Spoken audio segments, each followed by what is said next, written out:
Fraud का बच्चा ये अरबी फीमेल इधर क्या कर रहा है? जाकर देखता है इसको।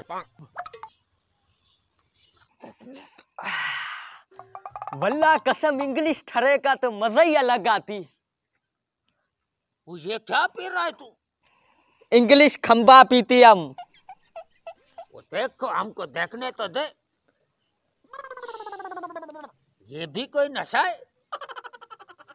इसमें तो पेट्रोल का बदबू आ रहा है। नशा तो आज हम तुमको कराता है जो जिंदगी में कभी नहीं किया होगा। चलो हमारे साथ, तुमको ऐसा नशा कराता है जिंदगी भर याद करेगा। वल्लाह कसम हम तो ऐसी चीजों का शौकीन होती। चलो चलो चलो, ये देखो। ये क्या होती? ये हुक्का है, हुक्का। इसको हम बोलते हैं हुक्का। ठीक है? हुक्का? हाँ, ये हुक्का है। इसको ऐसे पीना है, देखो।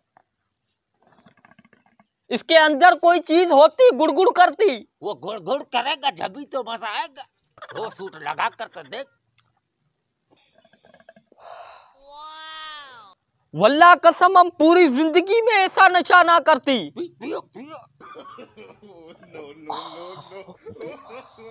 ओ भाई, हमारे लिए भी थोड़ा बचाओ। छोड़ो, आप छोड़ो। अब तुम्हारा काम तमाम करता है। 2 दिन बाद।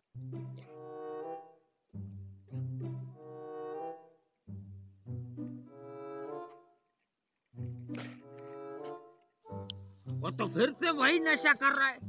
चलो हम तुमको वही नशा कराता है जो पहले करवाया था। नहीं नहीं, वल्लाह कसम वो नशा बहुत सख्त होती। होश में आने के बाद पिछवाड़ा बहुत दुखती।